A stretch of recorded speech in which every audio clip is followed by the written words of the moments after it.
बानों के मुताबिक क्लिफ्टन कराची के साहिल पर रोजी कमाने वाले वो कुल 70 सारबान हैं जिनके पास तकरीबन 50 ऊंट हैं, जो कई दिहाइयों से यहाँ काम करके अपना गुजर बसर कर लिया करते थे।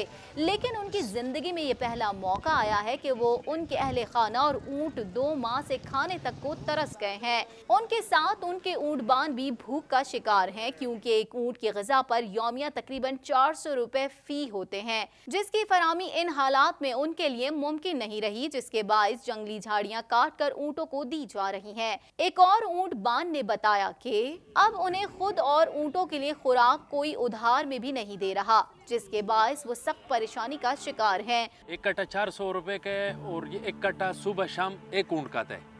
तकरीबन यहाँ पे 40 से 50 ऊंट है। हम लोग दाना लाते थे पहले उधार पे, अभी उधार वाले ने भी मना कर दिया कि भाई हम उधार पे दाना नहीं देते। ऊंटबानों का कहना था कि वो ना तो भीख मांगने के आदी हैं और ना ही उन्हें ये बात अच्छी लगती है।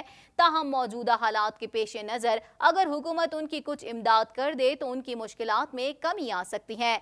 हमारे को मांगना तो आता नहीं, ना अच्छा लगता है हमारे को मांगना। बाहर जाते हैं तो लिफ्टन लगी हुई है, पुलिस वाले पकड़ लेते हैं। ऊँट भी नहीं बेच सकते हैं, ना कोई खरीद सकता है। हम लोग मेहनत करने वाले लोग हैं, मेहनत करेंगे, मेहनत से खाएंगे। हम लोग को ये किनारा खुला हुआ था, उसकी वजह से रोजी बच्चों की हम लोग कमा के थोड़ा बहुत चले जाते। इस हवाले से आयशा चुंद्रीगर का कहना था कि अब हम क्यों अपना गुस्सा और सब हम बेचारे एनिमल्स पे क्यों निकालते जब उनकी आवाज़ भी नहीं है कि वो कुछ बोलें, वो अपने आप के को डिफेंड भी नहीं कर सकते।